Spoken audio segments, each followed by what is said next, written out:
প্রভুজি আমাদের বলছেন, আজ পৃথিবী ব্যাপী ধর্মের বিরুদ্ধে প্রকাশিত জেহাদ ঘোষিত হচ্ছে।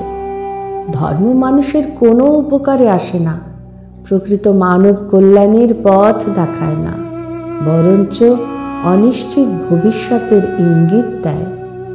এ সমস্ত কথা আজ স্বাভাবিক। এর জন্য ধর্ম দায়ী নয়, দায়ী হল ধর্ম প্রচারক বা ধর্ম প্রবক্তা। খ্রিস্টের মানবতা, বুদ্ধের বিশালতাকে আমরা উপেক্ষা করতে পারি না।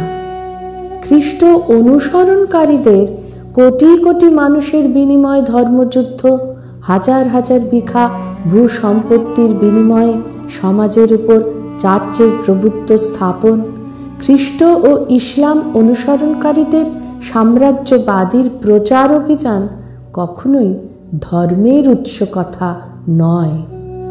ধর্মের মূলগত রূপ এ প্রথার মধ্যে নিহিত নেই।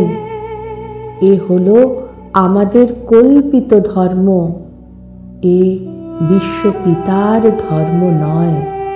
এ হল মনোময় জগতের ভুয়ো চিদ্বিলাস। পরমারাধ্য প্রভুজিকে আমার অনন্ত প্রণাম।